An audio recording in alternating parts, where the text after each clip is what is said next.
muscles are connected to your kidneys. Kidneys? Yes. Jaw muscle, this jaw, is connected to your pelvic muscles. Is it? Oh. Yes.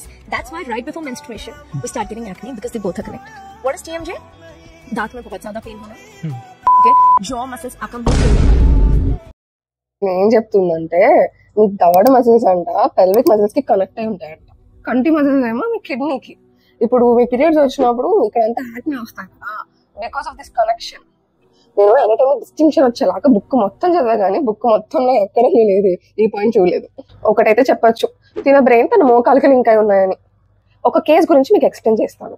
Gall bladder stones తో patient వచ్చాడు. నేను అప్పుడు జూనియర్ని, ఇంటర్ని.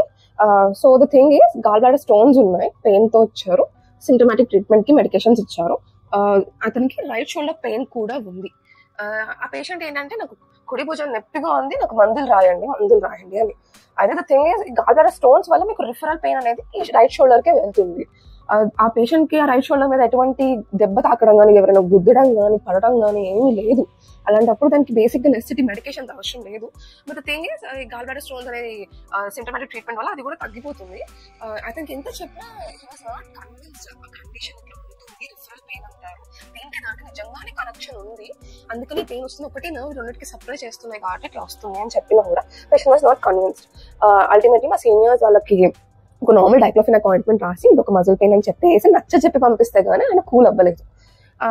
ఇలాంటి referral pains అనేవి ఉంటాయి. ఒక చోటకి ఇంకో చోట కనెక్షన్ అనేది ఉంటుంది. మీకు కిడ్నీలు వెనక పక్కుంటే నొప్పి ముందు దాకా వస్తుంది. ప్యాంక్రియాస్ లో నొప్పి అనేది వెనక దాకా పాకుతుంది. ఇట్లాంటి పెయిన్స్ అనేవి ఉంటాయి. కానీ ఇక్కడున్న స్టేట్మెంట్స్ అనేవి రాంగ్. మీరేమైనా ఇన్స్టాగ్రామ్ లో కానీ, యూట్యూబ్ లో కానీ వీడియోస్ చూసేటప్పుడు ఆలోచించండి, వీళ్ళు చెప్పేది కరెక్టేనా, వీళ్ళు అసలు మెడికల్ ప్రొఫెషనల్సా కాదా అని. ఒకసారి మీరు ఇవన్నీ ఆలోచించినప్పుడు మీకు అర్థమవుతుంది. కరెక్ట్ ఇన్ఫర్మేషన్ ని ప్రాసెస్ చేసుకోండి. అప్పుడే కరెక్ట్ ఇన్ఫర్మేషన్ వల్ల యూజ్ అనేది ఉంటుంది, లేకపోతే యూజ్ లేదు. మీకు మిస్ఇన్ఫర్మేషన్ వల్ల జరిగేది నష్టమే.